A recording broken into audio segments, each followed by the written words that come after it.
not It go is. away. It is the green room with a whole new like set of music for the background. We've got options, folks. After all of our complaining, I am paying money for this, I know, paying but good money for this music. after all our complaining, they've listened to our request and they've upped the ante. So Restream. yeah, Thank you. Thanks, Restream. just be ready for that holiday episode. We're ready, music wise too. Yeah. So, yeah. Well, how's it going? I forgot the. Well, we're not gonna talk about secret. Oh, you know what though? Did I tell you I got in touch with my friend Damien? Oh yes, from our last week. The Yes. show OA, right? And he said, "Did I tell you he replied? I reached out. No, you didn't. Well, we talked about reaching out, and you said, "Yeah, I'm going to do that. That sounds like a great idea." I have a real Hollywood friend, and who actually just wrote a book." He said, Not just Leonard Moulton. Yeah. Well, Leonard, we wouldn't be friends as much as we would be student to teacher. Ooh, okay. But let's not cross that line. Yeah, he said. So he says here, I'm glad you liked the show. Only was part of the second season. One of the coolest jobs he's had. So, and then I said, hey, would you want to join us on the podcast? And he said, I'm down. And he's been busy because he's sold a new book. So I will reach out to him. Yeah, that'll be fun. Yeah, fun, creative folk. Different. Well, it'll be fun to, actually talk about the show, so we got to give Jamie some time to watch the show. We got to watch a little bit, yes. And then we will get Damien, schedule with Damien. I don't even know where he resides these days, but probably in LA somewhere. Well, and I'm going to say, so because this is the green room part of the show, right? We're still in the green room. Yeah. We haven't gone to the show. Not yet. We haven't hit the queue. So because you have given me subtle hints about the show, saying it's sort of a multiverse kind of vibe, right? Am I wrong? Am I right? Mm-hmm. So I might have gone to this place last weekend, and I'm not the part that you know about. A different. Oh, I see. Another surprise. Another surprise, and I can't even. And it was an immersive art experience. And you made it out. Yeah. Well, and it had a whole kind of multiverse kind of vibe to it. It was pretty amazing. So you want to wait till the show to talk about that too? I can totally talk about that right now if you want to, because it is a little bit, maybe off topic for the show. So, yeah, why not? Bring that up now, and then we'll save it. We'll use it up now. Sure. Yeah, drop that bomb, and then we'll use it in a clip. And all right. Because I have the AI helping me. Who do you now? Oh yeah, there's multiple dimensions of me now clipping. Oh gosh, there's more than one. Clipping audio. The fact that when I learned you were a twin, that was a lot to take in, and now you're saying there's many, many more. So that's right. Yeah, the power of computers. So where was it? Have you heard of Area 51? Oh yeah. Okay. I mean, come on. Yeah. So truth is out there, my friend. Well, and so in Las Vegas, there is Area 15. 15. It's smaller than 51. Well, it's all in a warehouse, in off the strip in Las Vegas, and they might be housing some really strange multiversal kind of stuff in there. Or so the artistic experience, the immersive artistic experience Cool. that I went to was. So have you heard of Meow Wolf? I don't think so. Okay. Doesn't sound familiar. Okay, so Meow Wolf is, I think the original one was in New Mexico, maybe Santa Fe. Is that a place? Santa Fe. Yeah, it is. So Meow Wolf started there and has had this sort of crazy. Okay, here's the best explanation. So you remember when we were in St. Louis? Oh yeah. And remember the City Museum? Yeah. Like fun. Totally fun, totally bonkers. Yeah. As a bunch of architects, we're like, how could this be safe and permitted? Yeah. And then at the same time, our creative sides were like, there's some genius in here, and how many people have touched all this stuff to make this happen? This is amazing from a design point of view. So imagine that, okay, but you're in a warehouse in Vegas called Area 15, where you've had to go through a security checkpoint that feels like you're going into like an episode of V. And you go in, you remember V in the 1980s? The lizard people? Okay. No, I don't think so. I missed that. Look it up. So yeah, just put the notes down. The old 80s TV sci-fi. So you go in, and it's a supermarket, but it's not like your everyday supermarket. And everyone that's in the supermarket really believes what their job is in the supermarket, and they're believing this whole thing. Oh no! And Wow. It's like completely immersive, but all the products aren't quite right. Like they're just a little bit off or a lot off. Like the 409 bottle's got legs on it. And it's so there's all that. The meat counter is a whole nother story. Like there's secret rooms, like you go through the Coke door, where not Coke, like the soda door. You open up the thing, and the freezer, the cooler. Yeah. You open up the door, and it's a door, and you keep on going, and then you're back in the thing. Wow, that's cool.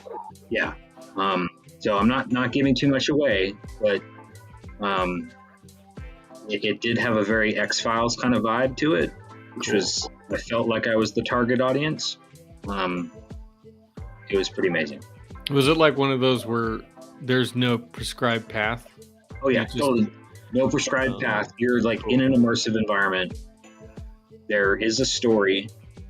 There are things that you can do while you're in there to kind of try and unlock what's going on with this narrative. But yeah, it was, and then at some point you realize that there are also people in the story who are trying to like out the fact that there's something weird going on. So a definite, very X-Files kind of vibe. Like there's actually a room where they have on one wall the "I Want to Believe" poster with the UFO. So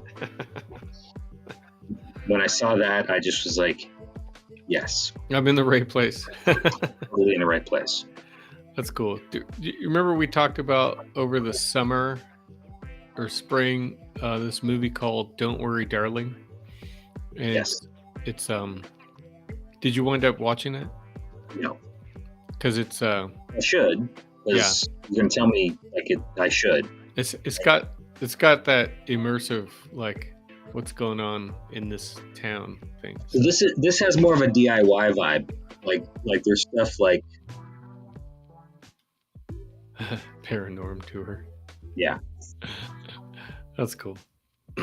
So, but yes, all good stuff, all like in our kind of, well, and it also sort of spoke to sort of that, our discussion about dark the other day. There's an element of that to it where you're like, there's some shady stuff going on in here. So what do they charge for a little visit to that? Something like that. It's Vegas, dude. Do you really want to know? I mean, A lot. like I think the tickets for like $40, $45 or something like that. So, Oh, wow.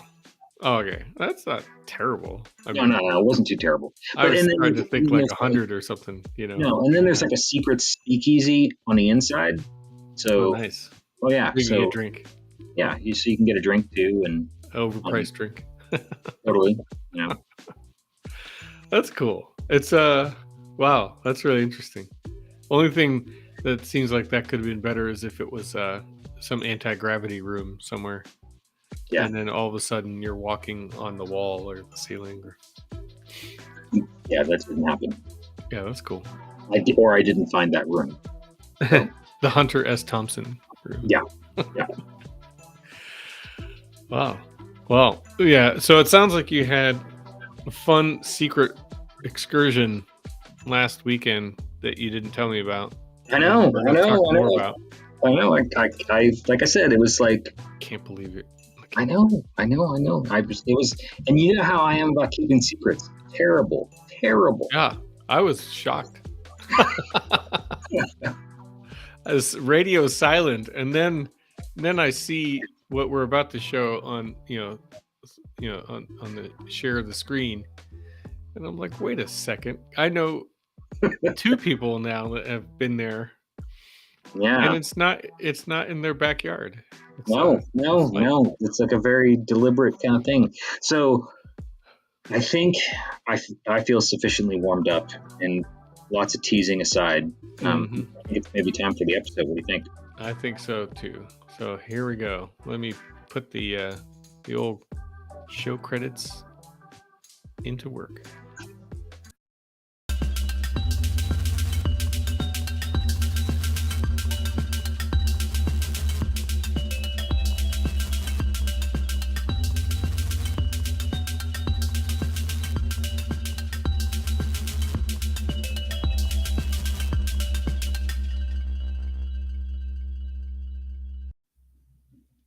Hey Jamie, how's it going? Hey, Kurt, how are you? This is the show. This is the show. Welcome to the show. Welcome, people. All the listeners. All the listeners who are going, wow, these guys are on a roll again. Like suddenly Streaky. they're back on track. It's like it's like your favorite baseball player who's on a hot streak. You know, Yeah. we're very streaky. Oh, are we gonna do it like a 2 minute like subreddit on our fictional sport? extra show? Yeah. The Since sports podcast. we were just talking about like that whole multiverse thing for a moment. Well, I can at least say, for those that do watch sports, we're in the end of the college football season, and I will say that Florida State got robbed of a playoff slot with an undefeated season, and they got the old bump because an SEC team had to get into the playoffs with 2 losses, 1 loss. One loss. Yeah. 1 loss, Alabama. Well, Anyway, no big fan of Alabama here. Yeah. But I will also say that it wouldn't have hurt me to not see Alabama or Texas in the playoff. I mean, because Well, you know why I don't. I mean, why I'm not a fan of Texas now. In addition to other, friends of the A&M crowd, is that they're coached by Steve Sarkisian, who got himself fired from USC. So how come this guy can't do what he's doing at Texas at USC? It's so annoying. I don't even want to get into it. it was So the now sun. he's There was a lot of sun. got himself into the playoffs. And then, well, he's been in the playoffs because he was Saban's offensive coordinator for a little bit. I don't even like that guy. Anyway, yeah. But since I'm a resident of Michigan, I will root for Go Blue because they made it all the way to number one. And I mean, there's all kinds of sort of scandal around them too. Oh yeah, no, I am totally picking. I'm totally rooting. They are going to be our. That's the podcast home team, folks. Now Yeah, is for the year.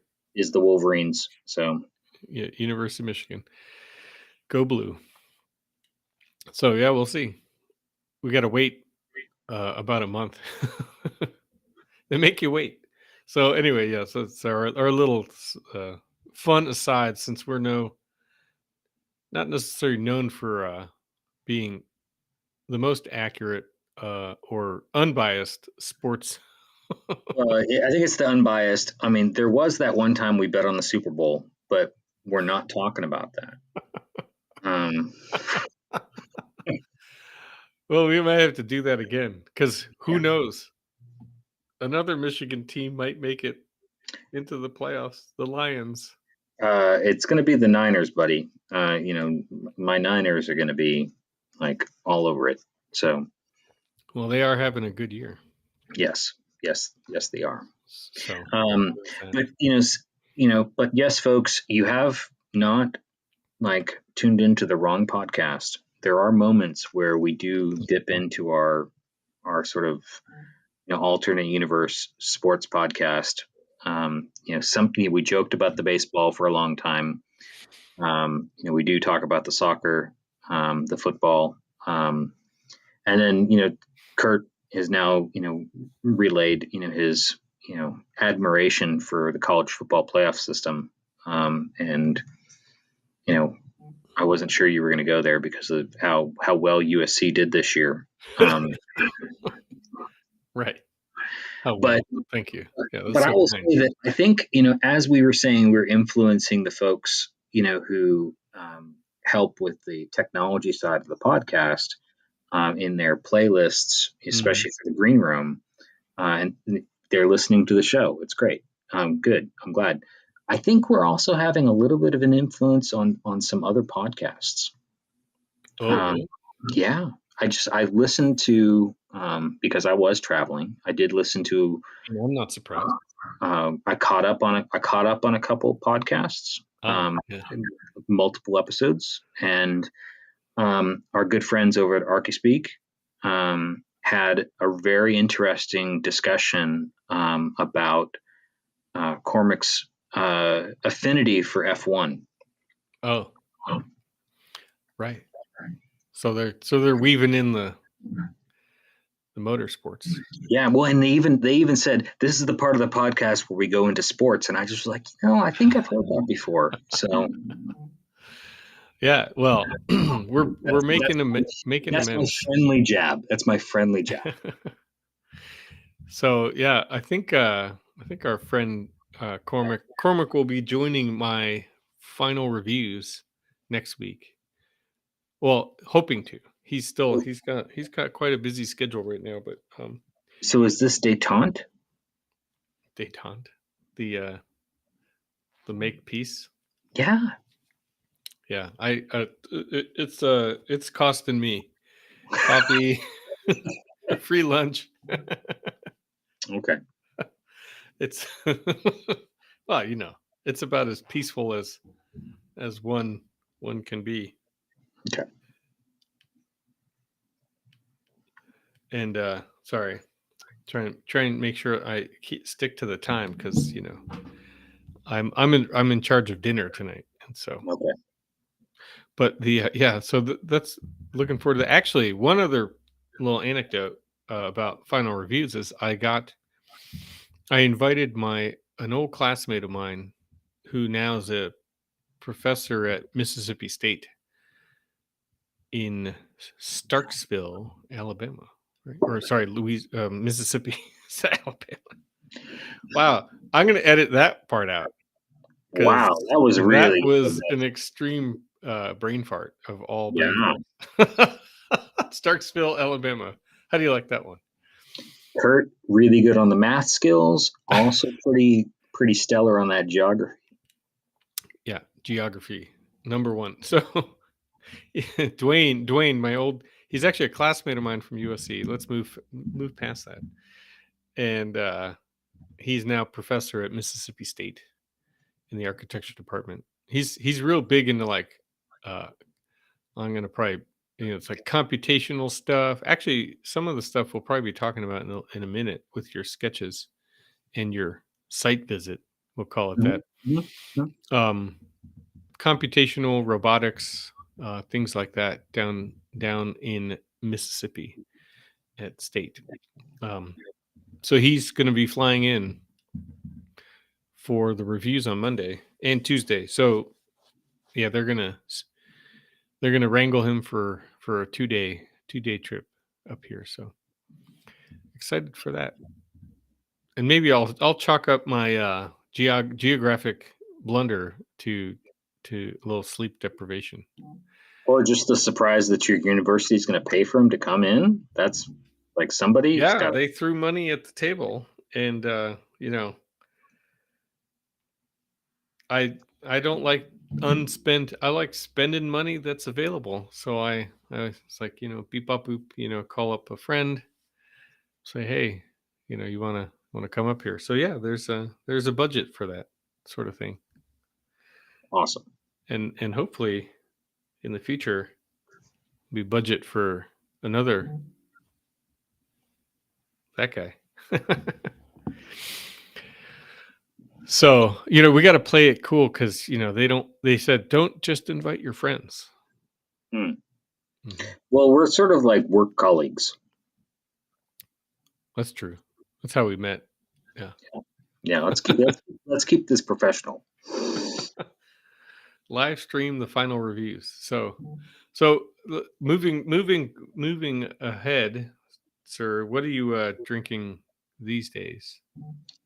I am having that crazy dark roast that I've been, it's a like apparently it's really good because Tink is like, I'm not sure about that dark roast, Dad.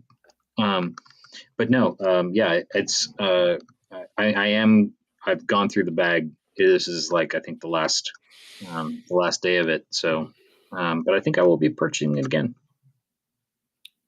Awesome. The I actually have moved into. I had to go and restock on some rootless the damn fine cup of coffee. The OG blend, or not blend, it's a roast. Holiday sales right now, so I've been seeing things and it's like enticing me to. And I realized you and I need to chat about maybe getting a few more of the Coffee Sketch podcast roast. Oh yeah. I need to. We should probably we might be interviewing a couple of let's say affiliated non-architecture folks. So it might not all wrap around sketching as much in the near future, but we should maybe see if Sean would join from Rootless and have a little fun. But I paid full price for my recent acquisition.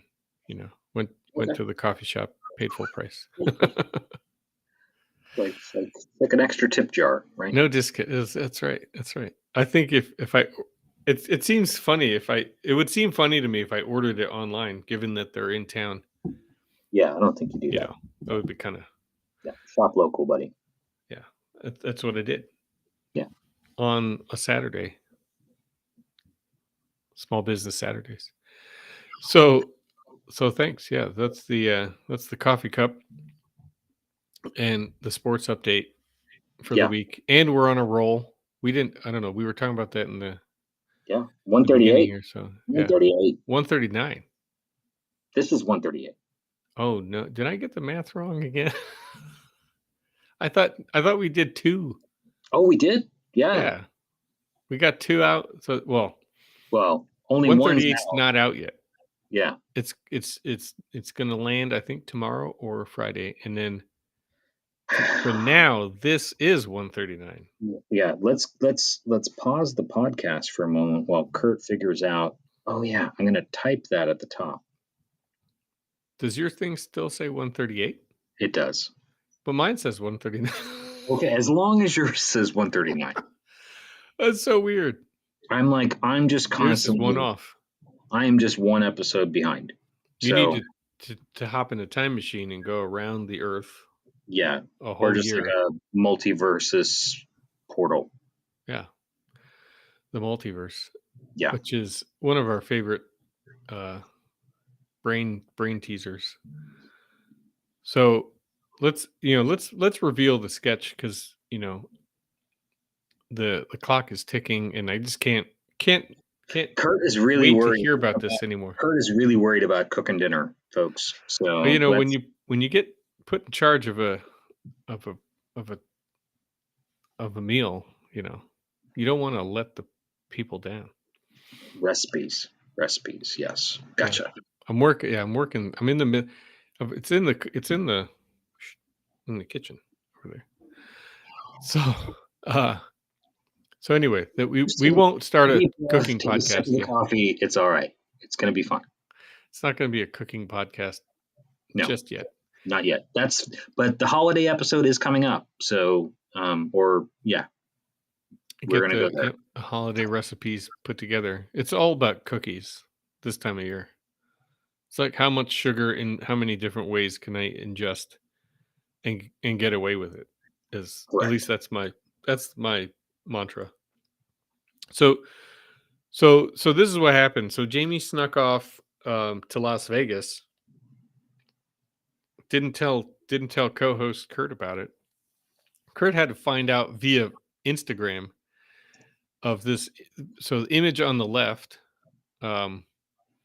which is from the Sphere in Las Vegas, which is now host to a residency by U2 for what? At least is it a year or more, No, or is this they're short?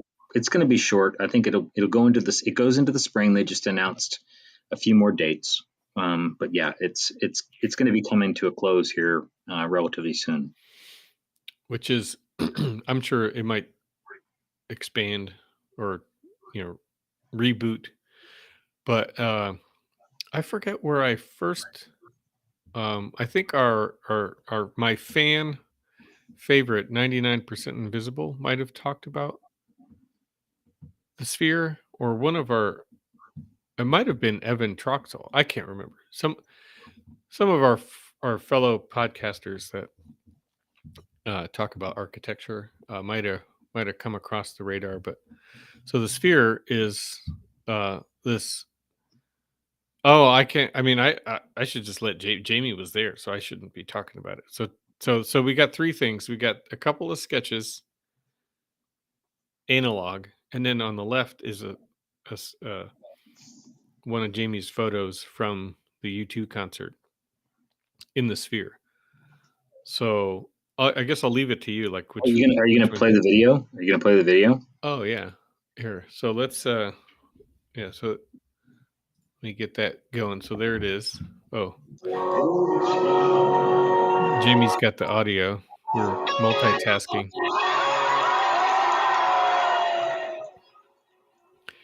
And so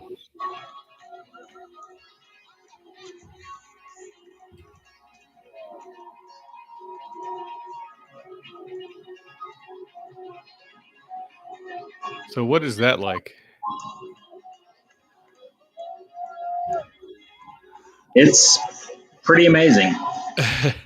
How many seats in this place? It's like 20,000, or is it more or less? 18,600. Yeah. Um, and it's the architect was Populous. Hmm. Um, but yeah, I mean it is.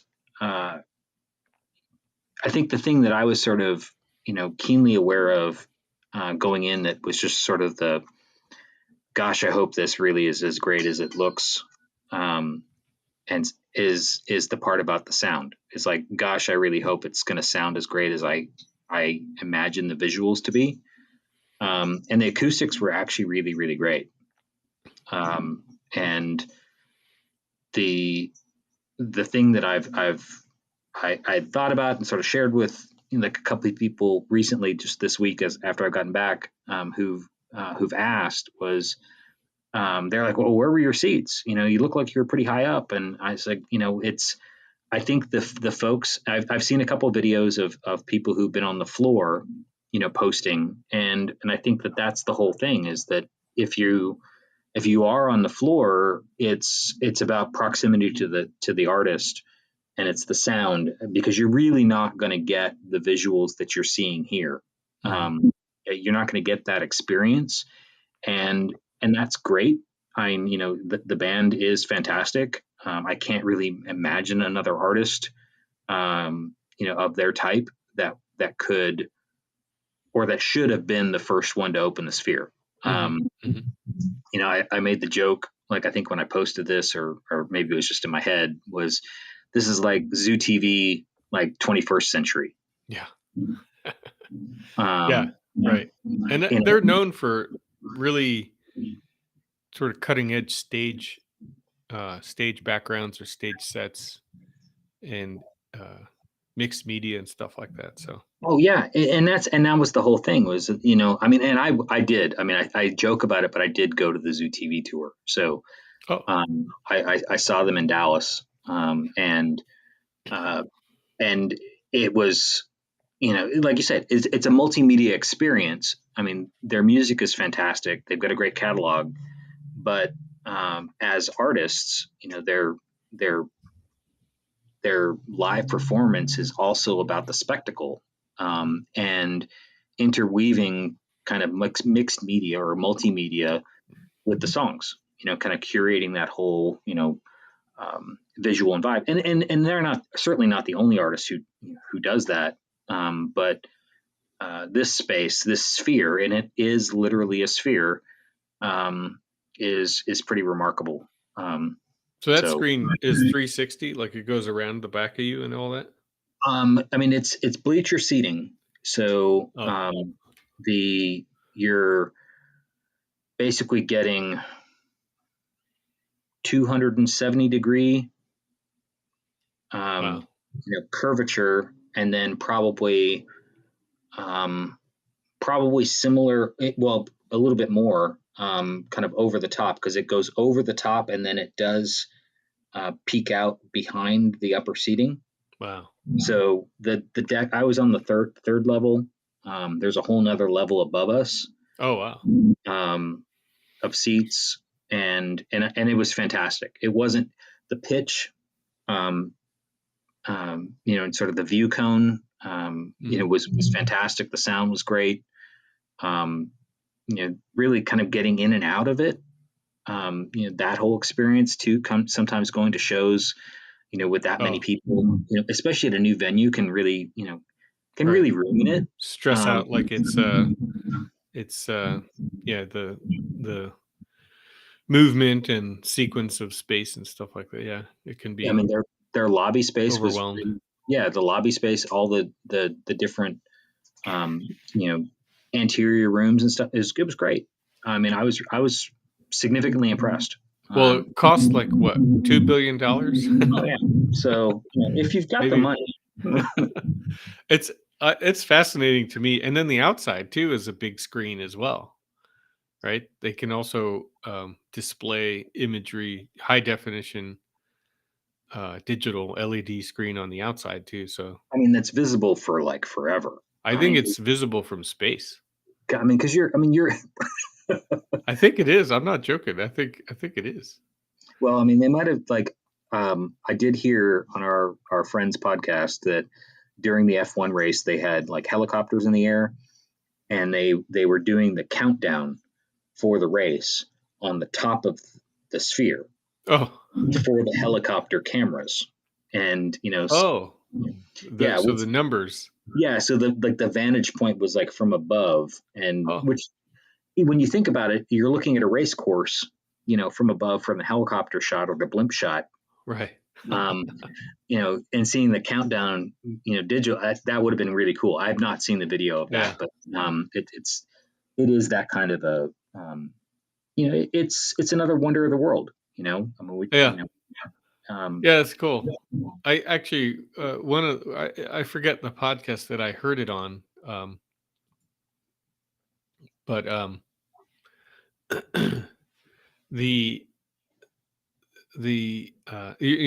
with the cost of this thing and the YouTube thing and all this stuff, they're just trying to find different ways to like engage it with any and every sort of event, right? So using it as the countdown clock and stuff like that. So, yeah, um, I think they found what they were looking for here. So my brother-in-law Joe is watching. He's ice climber on yeah, Twitch. see, as you're typing that in, like folks, you realize that Kurt just like typed and focus and then like tunes out James. You Yeah, lost me. Yeah. yeah, I lost him. Well, It's okay. I mean, I can barely do math. Geography is a problem. So multitasking. But you're one hell of an architect. So That's thank you. That's how it's proof, folks, that you don't have to be 100% in all these things in order to become an architect. So right. So speaking of the architecture, beyond the sphere itself, Vegas is a weird spot. well, I mean, yeah, it wasn't your first rodeo, No, but the yeah, Vegas is weird. It's strange. The people watching is 1,000%. yeah, Even if you just people watched and didn't spend any money on anything, it's like entertainment, free entertainment. right, right. Well, and so the sketches that we've got up on the screen, queued up for today, are so the purpose of the trip, obviously, go see U2 at the Sphere. That's but you got to get there, you got to stay there, and then you got to do something during the day, and then you got to get out of there.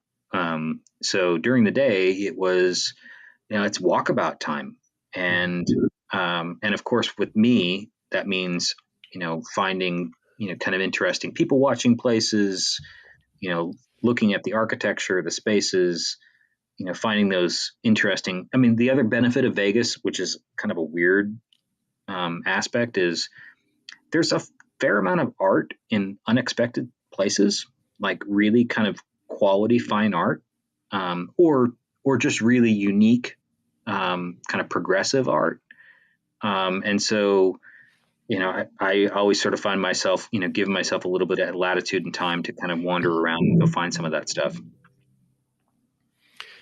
So real quick, one thing about the Sphere that I forgot to mention was there's a YouTube channel I like to watch.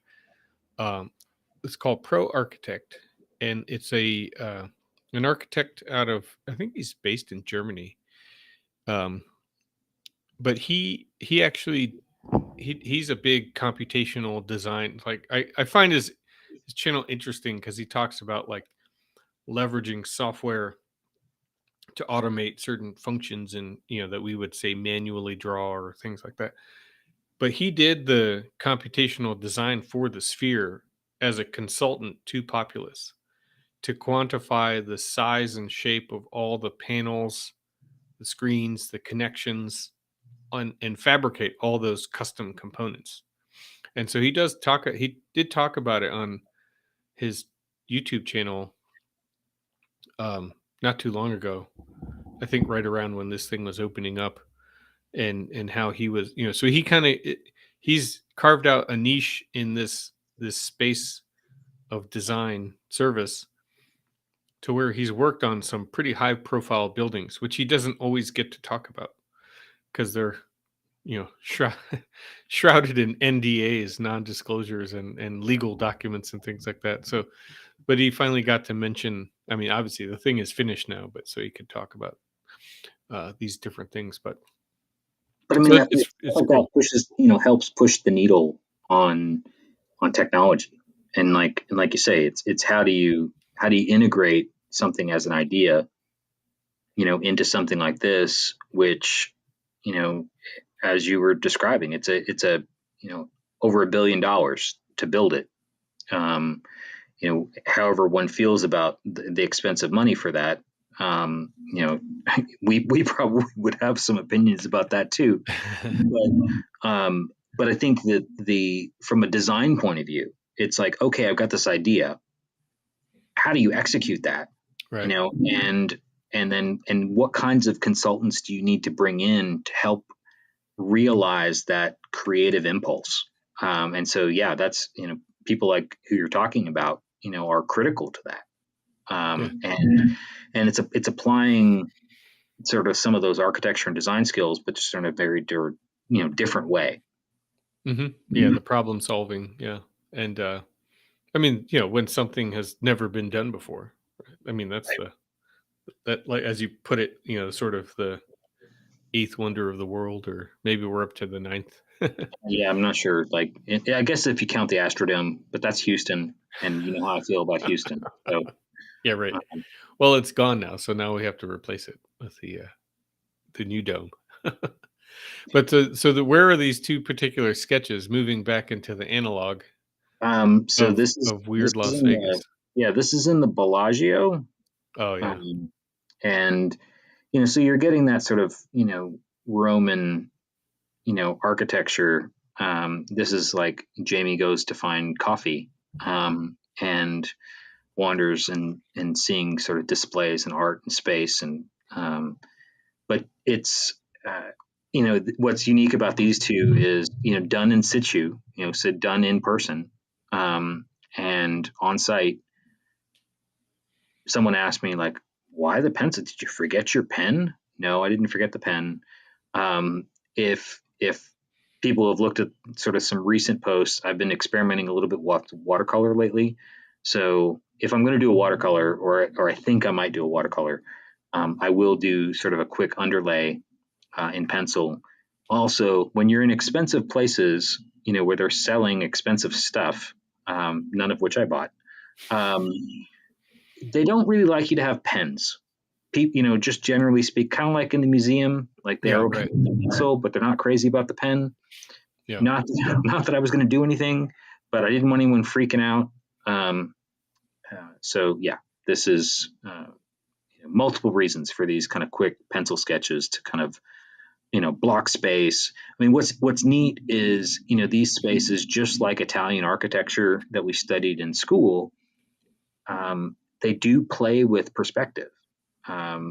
There's you're moving lots of people through lots of spaces, and you're playing with scale. In these cases, you're playing with scale and style to replicate places that exist somewhere else. Hmm. So there is a bit of a kind of a movie kind of quality to it, but it makes for a wonderful experiment in sketching. Yeah, yeah. That whole scale thing, and yeah, like the Bellagio, as an example, is the ornate detail, and sort of copies of Roman columns, beams, and the ornamental aspects too. All the non-structural components and things like that that set it off. And I actually was I don't know if you ever learned this part about, say, like casinos in Las Vegas, or well, casino design in general, but probably because we know a few architects that do casino work, and is that like they spend a lot of time, like, well, the casino floor specifically, but kind of all throughout, like the carpet is very busy, like it's over the top, like, or detailed. The ceilings are usually really busy and distracting, and so it sort of forces your eye to like look in the middle, which in the casino is usually where all the games are. So there's a psychology to like the materials and the space, and sort of foreshortening perspective and things like that. So yeah, so it's really interesting. And then these don't look like the gaming floors, but as you're moving through the rest of the hotel interiors. They're almost like all roads lead to Rome, but in Las Vegas, like all roads lead to casino, right? Yeah, lead to the slot machine. Yeah. Um, but I think that like the one thing that I learned in doing sort of the second sketch we have on the screen was, uh, and this was an outdoor patio space. Uh, the light was sort of, you're playing with sort of natural light for once. I mean, you're in Vegas, and most of the time is you're in artificial spaces, with a lot of artificial light. Um, sometimes there's some skylights and things like that, especially in the Bellagio, but kind of very kind of conservatory. Like they kind of really mix some sort of French architecture with some Italian stuff. But in this particular location, it was an outdoor patio, and so these great coin vaults, um, and the shade and shadow was sort of just something that sort of, as I sat down for a second, I was like, oh, that's kind of great. I am gonna go ahead and sketch here. And that's, some people ask, like, how do you pick a sketch location? Sometimes it's as simple as that. It's kind of, looking at it for just a quick moment and kind of realizing that there's some tech, in my case, sometimes a technique that I want to employ. And I knew I was going to be doing pencil stuff because I did, I had been doing that earlier in the day too. And, sort of shade and shadow of those vaults was sort of something I wanted to kind of get after in this sketch. And there Yeah, I was a can couple of see. people, and you kind of like, people aren't, you don't, I'm not crazy about like doing live people, when in these kinds of environments, because you don't know how people are going to react to you sketching, so you're kind of being real subtle about it. Well, yeah. It's not like yeah, you can make out who they are, but yeah, people get weird, and it's Las Vegas, so. Right, right. Well, that's cool. So let's see, um, kind of wrap up here. The big secret reveal that you were in Las Vegas didn't. So when did you fly out? Friday Friday, and back Monday, Sunday? and Sunday morning. Yeah, so it was like, Yeah. then it basically ended up being about 48 hours in Vegas. Well, I think another a friend of ours, Jeff Eccles, was did the same thing the same weekend. I think he might have been at the show, the U2 show, the night before you did. I think Yes. because Yeah. all his posts showed up before a day before your. Yeah. No, I have since conferred with Jeff, and yes, uh, that is in fact the case. So both of us glowing reviews for both nights. yeah, cool. Yeah, that's really exciting. I'm glad you got away. Um, I'm sure it was overdue, just based on the year it's been.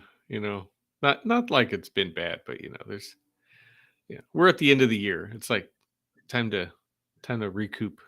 Yeah. Yeah. It's good. I mean, So it's been a crazy year, probably a crazy year from everybody. But yeah, always fun. I was glad I did it.